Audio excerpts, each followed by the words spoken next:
What do you remember? Well, Gary, I grew up in Newcastle, Indiana, which was is a small Midwestern town, factories and farmland, and it was a good place to grow up. You could ride your bicycle all over town. We played until dark everywhere, and had great friends, a good school system. But you worked hard. We lived in a very modest house. My dad was a factory worker. My mom was a stay-at-home housekeeper, homemaker, and I had three brothers, and we just played sports. We worked hard, and it was a good place to grow up. My first paying job, as I recall, was shoveling snow off driveways. I was probably 8, 9 years old. When it would snow, we'd grab our shovels and go through the neighborhood and ask people if we could shovel their driveways, and we'd get paid 50 cents. And it was cold and the snow was heavy, but it was good money, and we needed it, and that was fun. Then I had a paper route when I was probably 12 years old. It was paper route number 1 because my older brother had it before I had it. My younger brother had it when I gave it up. We had 80 papers, and it was a Monday through Saturday delivery. And normally it was a pretty good route, but on Thursdays, when you had all the advertisements, it was all I could do to carry 80 papers and put them on the bicycle, and you'd ride down the middle of the road, and you could fling those papers one side and then the other, and probably made $3 or $4 a week with that. And it was great fun, and it was a good job. Growing up in the 1950s and the 60s in a small town in Indiana, you really did have to work. And my parents did not have money. My father did not graduate from high school, so he had to work hard and he had to work early. And he instilled that in me and certainly in my brothers. And so we learned to work early. With my paper route, that was the first steady paying job, but then I cleaned office spaces in some small buildings that were not far from our home. At night, I worked at the local A&P food store, stocked shelves, cleaned the machines in the back area where they did the butchering of the meat, and it was cold, and I didn't like that job very much, but it was a good job. In the summer times, we worked in the factories.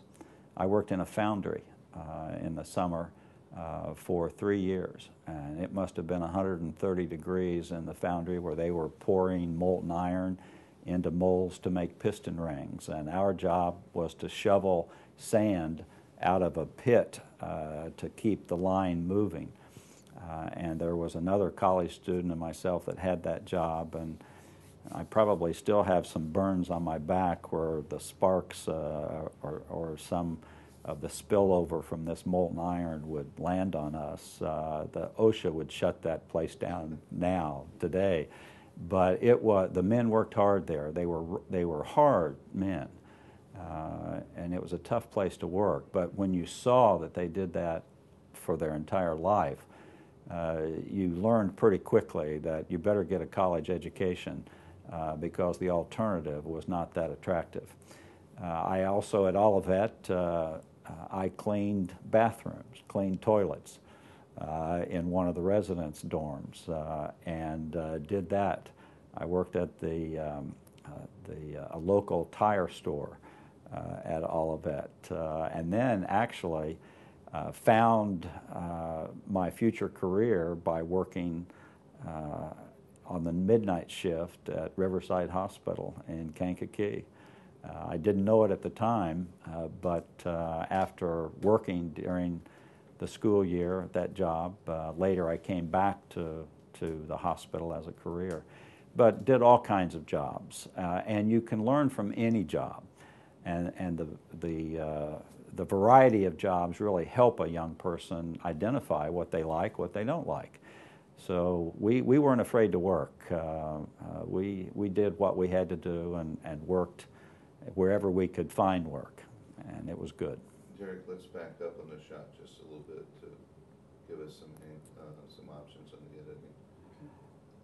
So, Bob, you learned really your work ethic from your father? I would say both from Mom and Dad. Dad would encourage us to work hard, and he would always say, if you run out of work to do, pick up a broom, start sweeping, show initiative, do something, be productive, make sure that you contribute to wherever you're working. Now, Mom, on the other hand, would say, do the job right. If it's worth doing right. And so I remember when we'd be sweeping the front porch or we'd be doing a chore around the house, if we didn't do it right, she got upset and she'd make us do it again because she taught us to do the job right the first time. And I would also say we did all the chores around the house. We mowed the yard, we emptied the trash, we dusted our bedrooms, we made our beds, we did the dishes after dinner. You really pitched in, and they expected that, and that's what we did. I think you can learn a number of lessons at home. Watch your parents. They have a lot to teach you. Of course, when you're 14, 15, 16, you really aren't in a mindset to learn much, and you don't like to do the chores, and you don't want to do the chores. There are real lessons there about discipline, about participating, about helping. All of those things are lifelong lessons, and you can learn those at home and at other jobs. Well, I grew up in the Nazarene Church, and we attended First Church of the Nazarene in Newcastle, Indiana. And so we went to church regularly, Sunday morning, Sunday evening. Now, when I was a teenager, we didn't have to go on Wednesday night to prayer meeting. However, we learned quickly that if we wanted something from Mom, if we said, we'll go to prayer meeting Wednesday night, she'd usually let us do whatever we wanted to do later on. So and of course you develop friendships in the church, and so there were older kids in the church that attended Olivet, and they would come back to the church, and we would hear them talk about Olivet, and so we knew about the school from an early age. Is that what caused you to attend Olivet?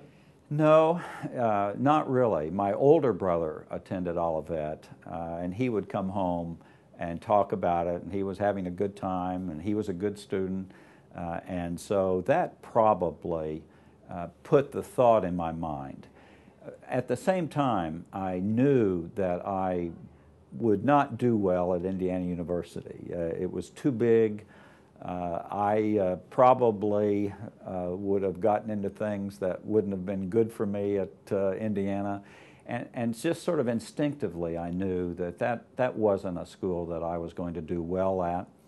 I was not a good student in high school. I wanted to go to college.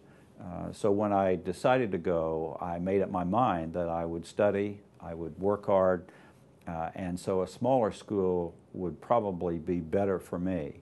And because my brother was at Olivet, I decided to go to Olivet, and it worked out very well.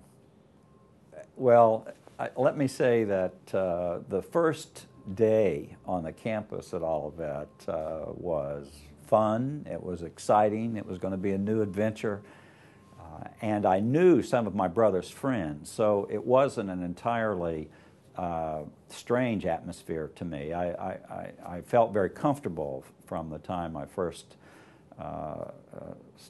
stood on the campus at Olivet. But that evening, in the freshman dorm, there was a guy with a guitar, and all the guys gathered and started singing.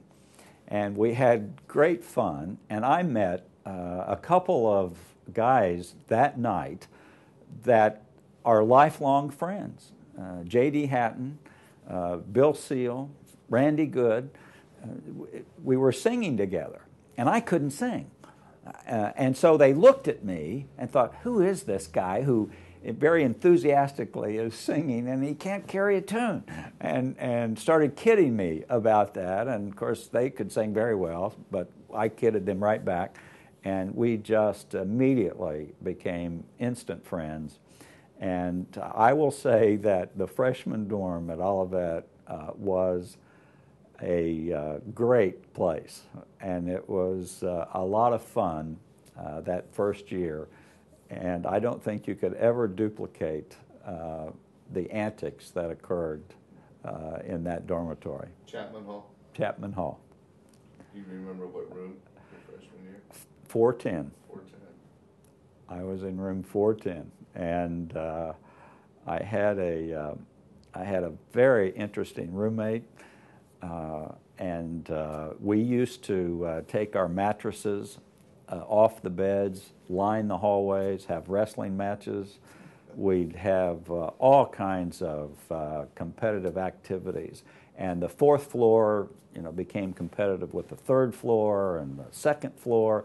And it was just wonderful. It was a great experience. No, it was not. While I was at Olivet, I was fortunate to be able to participate in a lot of activities. I was a softball all-star. Keep in mind, back in 1964, we did not have intercollegiate athletics, and we had a lot of great athletes who were excellent athletes and could have obtained college scholarships for their athletic ability, but chose, for a variety of reasons, to go to Olivet. So we had this very competitive intramural program, and everybody got to participate. So the whole campus was involved, really, in athletics, and it was a lot of fun. But while I was at Olivet, I did participate in almost everything except music. I admired the music. I really enjoyed the music. I just didn't have that particular talent. But I did play sports. I was probably in the Young Republicans for 4 years. I was on the student council, the student tribunal. I was president of the junior class. So I was involved in a lot of activities there. Plus, I worked almost every year that I was at Olivet, either at the hospital or at the Goodyear tire store or cleaning the dorms. And I carried 18 to 20 hours every semester. Because you were on a track to graduate in 4 years. No one thought of anything else. You just went to class, and it was a real learning experience, first exposure to fine arts, to astronomy, to literature. It was really excellent. So it was fun. We worked hard, but we had a lot of fun. No. At the time that I grew up, in the 50s and 60s, while the economy was good, people did not earn a lot of money. They had jobs, and there were plentiful jobs because the factories all had full employment, and all of these small towns did have plenty of work for people to do, but people had to work. And that it not just was an expectation, but a requirement.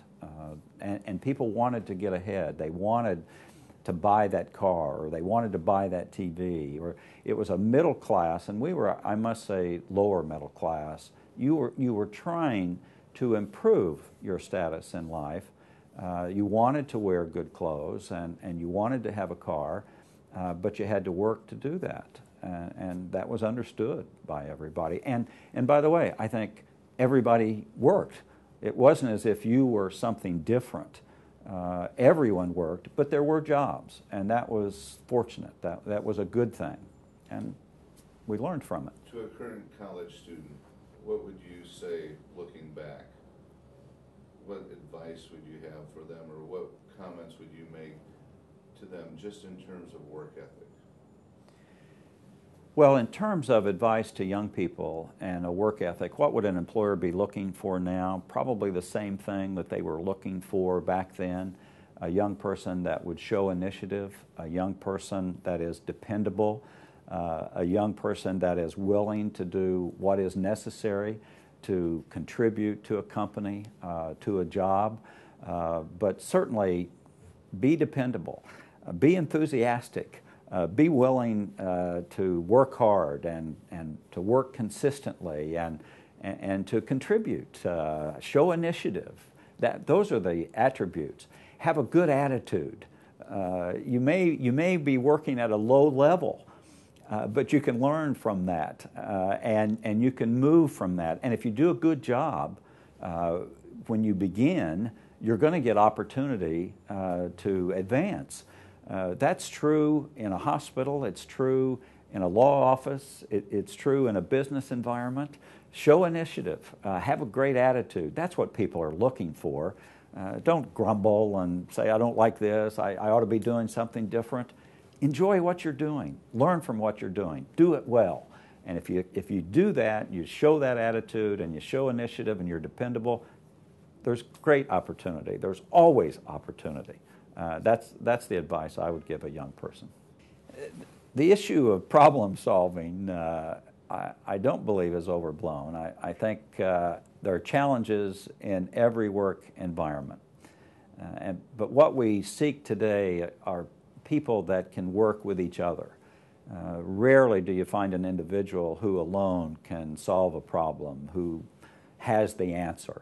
It's really, the answers come from discussion, from cooperation, from collaboration, and you look for people who can work with others and who will ask questions and who will offer perhaps answers, but then in a discussion, in a collaborative environment, you'll come up with the best answer. And that's what we look for, people who can work with others, people who can be a good team member. That's really important, I think, today. Well, there are many experiences that I remember as an Olivician. Some you may not want to hear, but I will tell you. One of the most unforgettable experiences that I had, and keep in mind that as a freshman, I studied very hard. I would be at the library when it opened, and the reason I did that was because I was afraid that I would not be able to pass the courses, or I would not be able to do as well as I wanted to. And I had received a scholarship from a man by the name of Burkett in Newcastle. And this scholarship was recommended to me by the mother of of a girlfriend. She knew that I didn't have much money, and she asked if I wanted to go to college, and I said yes. And she said, I'm on the board of a bank, and we have a man who will provide a scholarship to young students from Henry County, Indiana, and I'm going to recommend you for that scholarship. Had nothing to do with academic excellence or athletic ability. It was just to allow young men from Henry County, Indiana to attend college. And I was the recipient of one of those scholarships, which made a huge difference. That put a weight of responsibility on me that I felt that I didn't want to let that bank president down. I didn't want to let that woman down who demonstrated some faith in me. So when I went to college, I was determined that I was going to do well academically. I worked hard. I never claimed to be very smart or very bright, but I could work hard. And so I studied hard. So that was the environment. I studied hard, I worked hard, but then I would play after my studies were finished.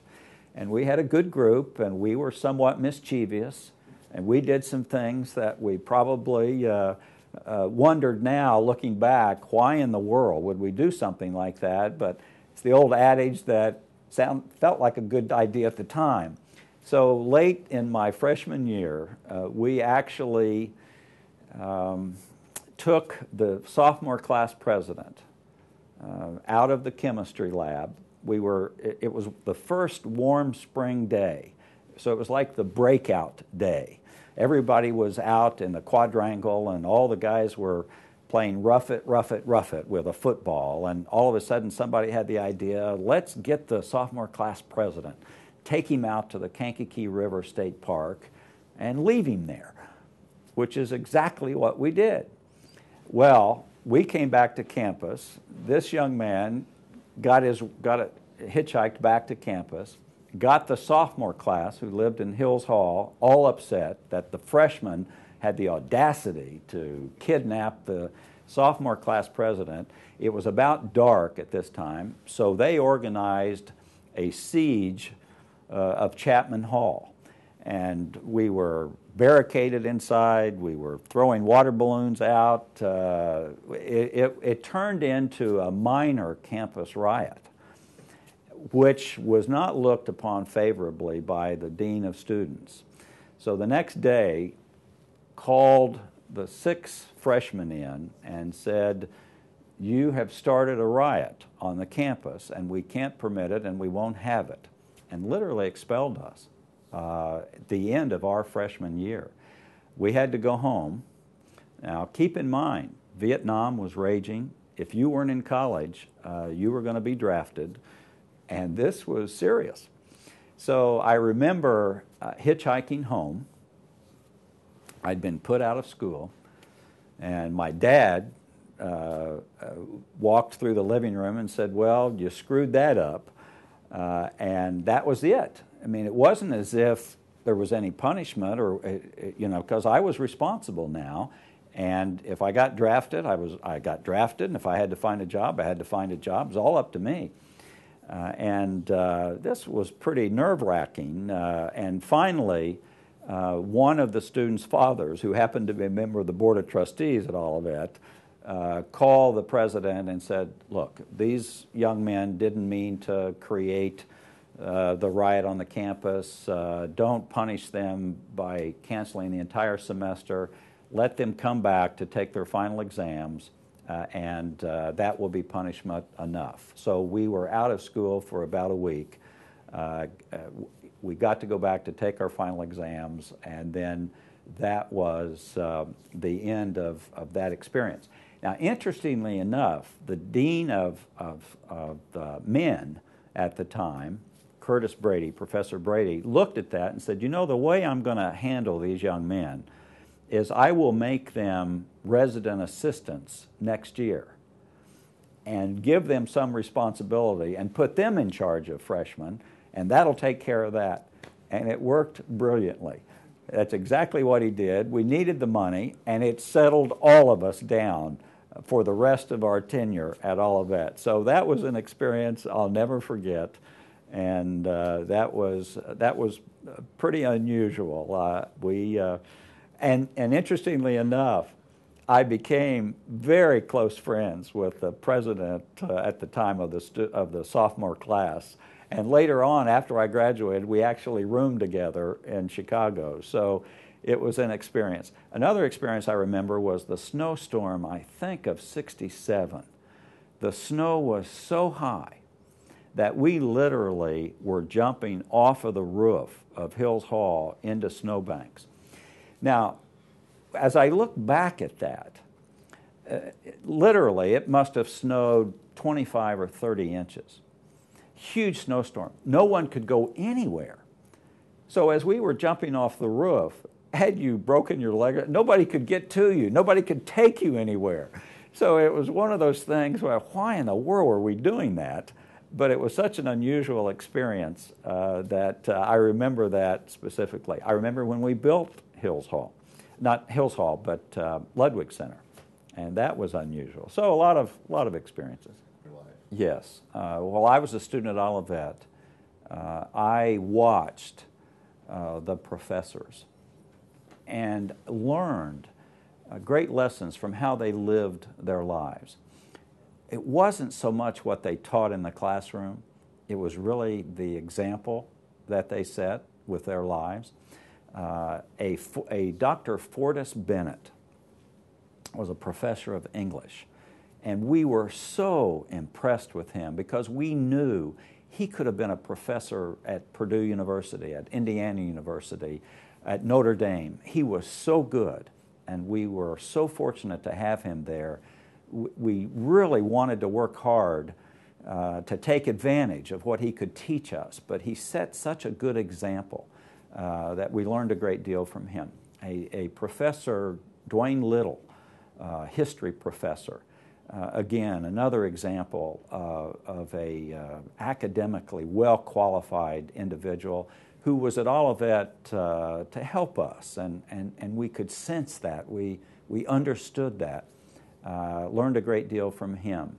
Professor Reedy, professor of English, Dr. Brown, the speech teacher, was a great teacher. And so I learned a lot from the professors there, and they were very close to the students. They were very available to the students, and that was a good experience. That helped a great deal. But I remember, and now looking back, it was really how they lived their lives. That was the example.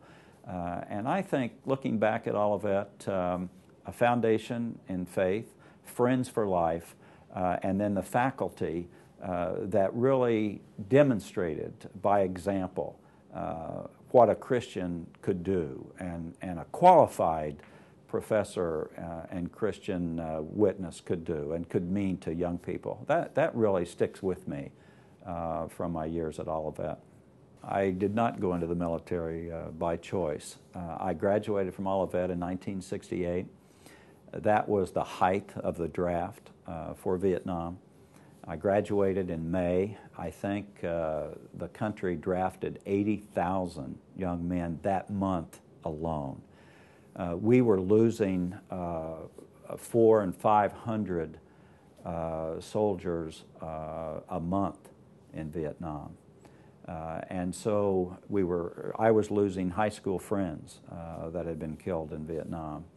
So that was something that was hanging over you throughout your college career. Quite frankly, graduating from high school in 1964, sort of the beginning of combat in Vietnam, and some of my high school friends joining the Marine Corps and going into the service, we thought, quite frankly, that the war would be over by the time we graduated from college.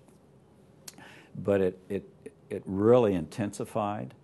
And we had the Tet Offensive in January of 1968.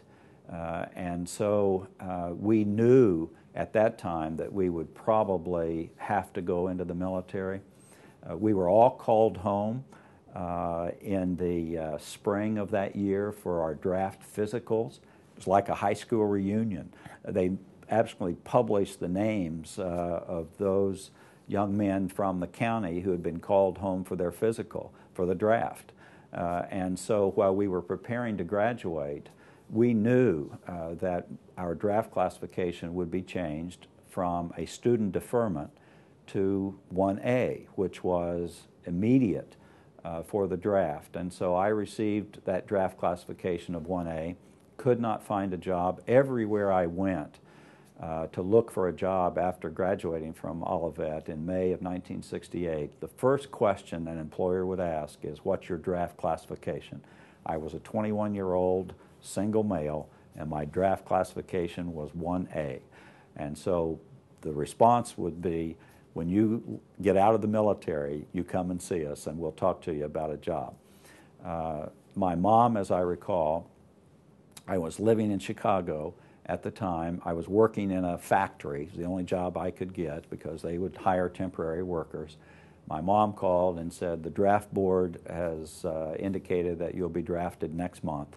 So if you want to decide what branch of service you want to join, now's the time to do it.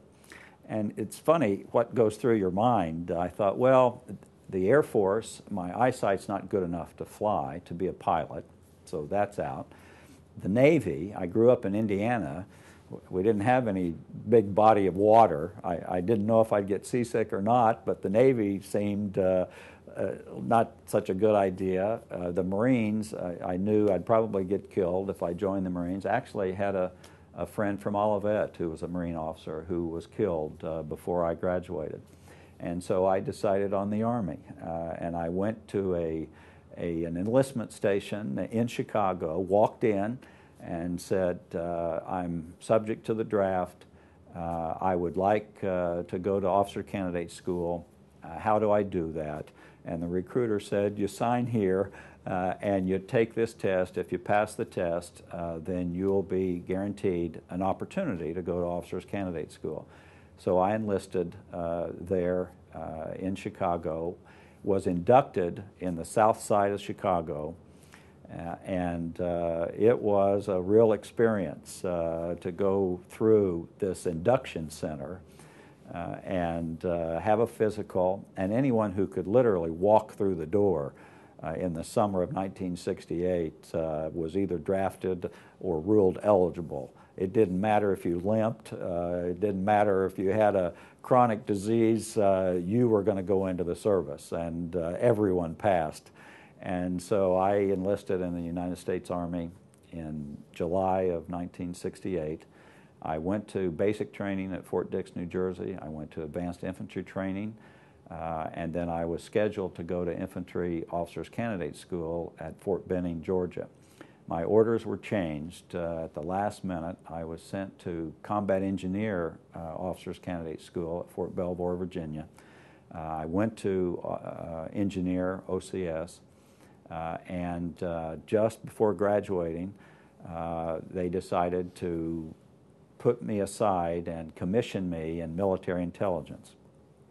And so I was given a commission as an officer in military intelligence. I was sent to Communications Intercept School at Fort Devens, Massachusetts, and finished that training in the fall of 1969. And then I was assigned to Southeast Asia. I went to Vietnam in 1969, but just really literally passed through and was given an assignment as a detachment commander on the Thai-Cambodia border, where we were intercepting low-level Manual Morris from a North Vietnamese division that were working in the Ho Chi Minh Trail in Cambodia. It was not a dangerous assignment. In fact, it was a pretty fascinating assignment. I was now 23, and I had 80 enlisted men that were my complete responsibility for food, for shelter, for safety, and for the mission of intercepting these communications and then passing our intel on to the Air Force in Korat, Thailand. And then they would schedule bombing runs based on the information that we provided. I had some very experienced senior enlisted men. I had some very good soldiers assigned to me. They were all linguists, and they were really disciplined and excellent at what they did. And it was a fascinating assignment. How many do you manage here? We have 1,700 employees at Sibley Memorial Hospital. Well, it's true. Learning how to manage people is very important in any business environment. And the one thing that the military does, and they do very well, is give major responsibility to young people. And of course, in 1969, as a young Army lieutenant, we were being given major responsibility. I was on the Thai-Cambodia border. I was actually on the other side of Cambodia from Vietnam. But we worked with units to triangulate the intercept of communications.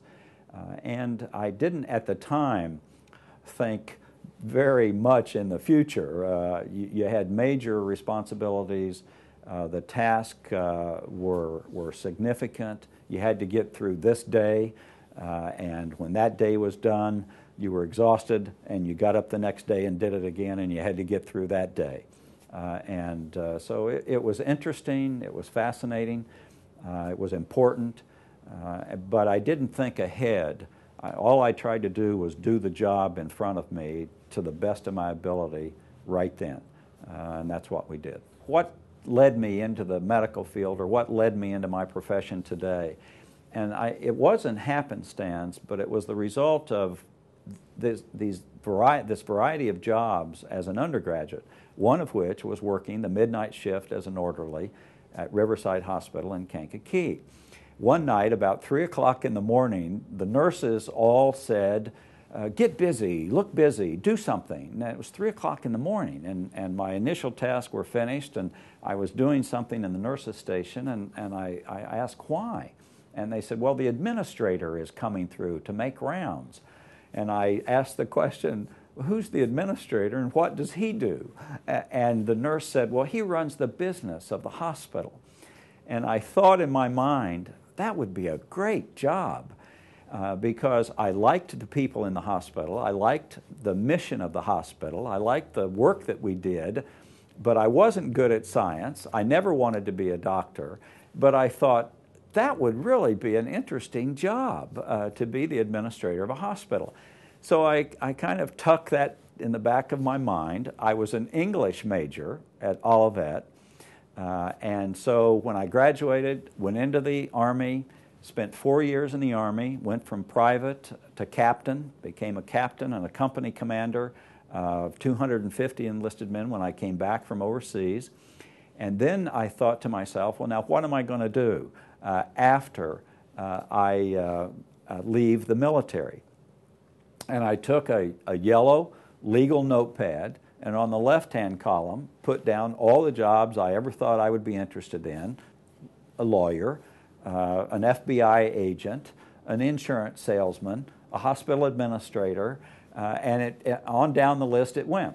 On the right-hand column, I put what is required to become that particular person. What's required to become an FBI agent? And put down, well, an accounting degree or a law degree. What's necessary to become a lawyer? Go to law school. I actually took the LSAT. Did well on that, thought about law school. What's required to be a hospital administrator? A master's degree in business or healthcare administration. And that stuck with me, and I thought, well, I'm now stationed at a place called Ben Hill Farms, Virginia, communications intelligence base. Met a young woman there. The first day I arrived in States at this new station, I met a young woman, a Chinese-American woman, beautiful woman, and met her at the officers' club. She was working at this base, and I thought, wow, she's an attractive young lady. And we talked, and about a week later she asked me to go to dinner with her parents, that her parents were having a dinner party, would I like to go? And that turned into a relationship, and she later became my wife, and 39 years later we're happily married. But I thought to myself, what do I need to do? And hospital administration stayed in my mind. So I came to the George Washington University and applied for graduate school. Interestingly enough, even though my grades were average in college, they weren't quite good enough to get into graduate school. But the director of admissions said, we'll give you an opportunity. We will allow you to take 2 courses at the graduate level, and if you do well in those courses, you can then apply for admission. And so I took those 2 courses, did very well, and applied for admission. And was admitted to the George Washington University. Now, there was a professor there, interestingly enough. I would come to school at night in my uniform. And this was still during the anti-war days. And being at a major university in an urban area in a military uniform was not the most comfortable position. But some of my fellow OCS graduates who left the military were graduate students there, but I would come to class in my uniform. A professor noticed me and asked me, said, "Captain, please stay after class." And I thought, oh my goodness, what have I done? I thought my paper was good. He wants to talk to me. And after class, this professor said, "Captain, why are you here? What is it that you want to be?" I said, "I want to be a hospital administrator, but I'm not sure I have the grades to get admitted to the program." He said, "Let me help you."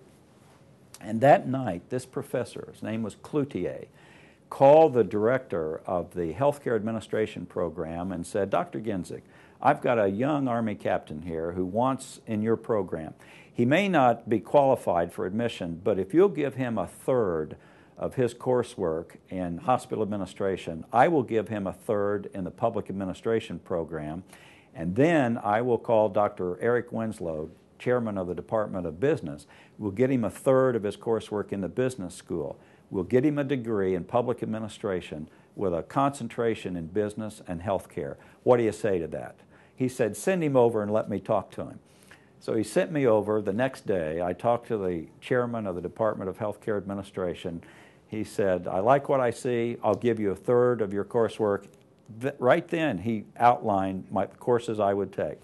He sent me over to the chairman of the business school. He said, here's the courses you'll take. Those three professors put together a degree program for me from the George Washington University. And the next 2 years, I took those courses and graduated with a degree in public administration. So all along the way, people will help you if you show initiative, if you show commitment, if you show desire. And that really worked well for me. That's how I got involved in hospital administration. And then, this was 1972, and I was looking for a job. We were in the midst of a minor recession. There weren't jobs available. I had a 3-minute speech. I would call, I looked up all the names of all the hospital administrators in the Washington area. I would call and ask if I could talk to the hospital administrator. About half the time, to my amazement, the assistant or the secretary would say yes and put the hospital administrator on the line. I had 3 minutes. I said, this is Bob Sloan. I'm a captain in the United States Army. I'm due to be discharged. I'm just finishing my graduate degree. I would like to ask for an interview. I could do a good job for you at the hospital. Will you see me for 10 minutes? And I called 30 hospitals. I got through to about 15. I got 3 interviews out of the 15.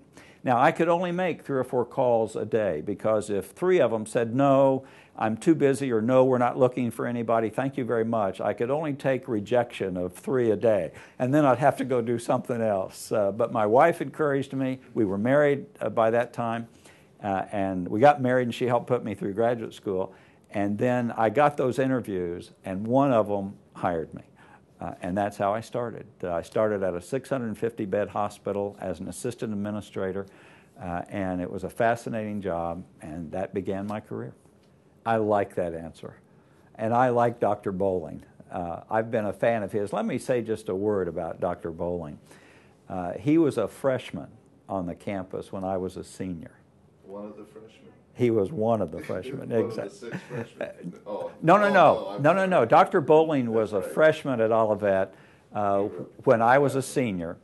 And you could tell very early. And you know, Olivet was small enough at that time. You knew everyone, and you learned the names of the freshmen coming in. If you could help them, you tried. Mainly you were looking at the freshman girls, but you learned the freshman guys as well.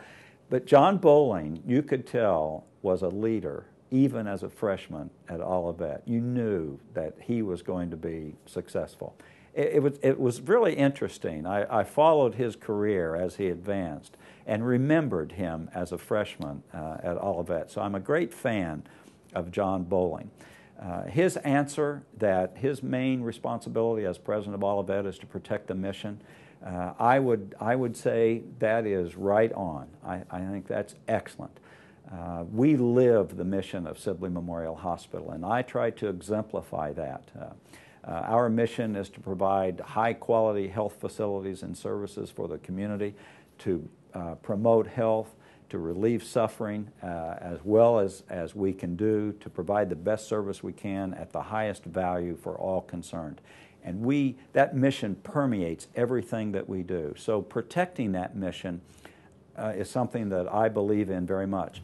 And in fact, after being a standalone hospital for 120 years, we decided that it was in our best interest for the long-term future and to protect our mission that we needed to integrate into a large health system. And so we selected Johns Hopkins Hospital and Health System, the #1 health system in the country, to integrate Sibley Memorial Hospital into that system. And the primary reason, the primary motivation for me, for our Board of Trustees, and for our medical staff was to protect our mission going forward of providing health services and facilities for this community.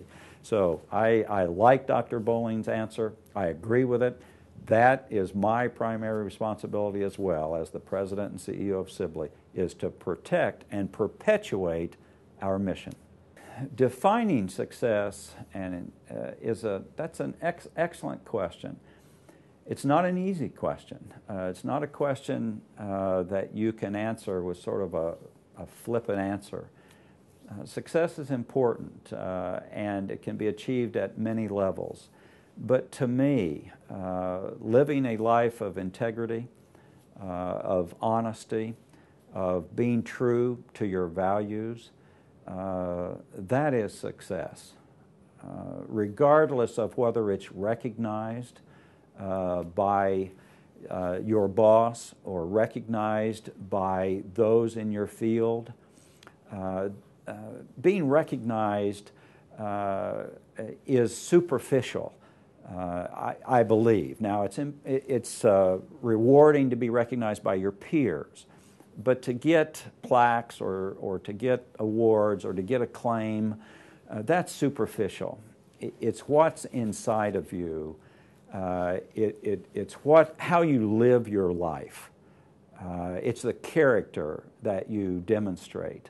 If you can live your life with honesty and integrity and being true to your values, then you have been successful, regardless of what the world says or regardless of any acclaim that you achieve.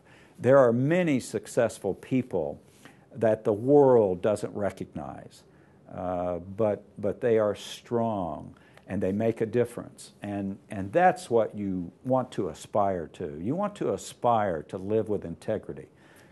To be a person of good character, that's real important as you go forward. I think Olivet has had a great deal to do with my success in business and my success in life, and that's because Olivet helped to establish the foundation. I can't claim to have been a great student. I can't claim to have always lived my life the way I aspire to. It's a work in progress. You have to work at it. We all slip and fall below the standard that we want to achieve, but you keep working at it. When you fall, you get up and you try harder and you keep going. I saw people at Olivet that demonstrated that. I had good examples, professors, of other students, and you remember those examples. But again, I go back to the basic elements. You learned and enhanced your faith at Olivet through Bible study and through some of the lectures and through some of the disciplines and the revivals and the testimonies and the witnesses. You don't forget some of those things, and it helps create a strong foundation. But then certainly the friends you create who will help you in times of need and encourage you and be available.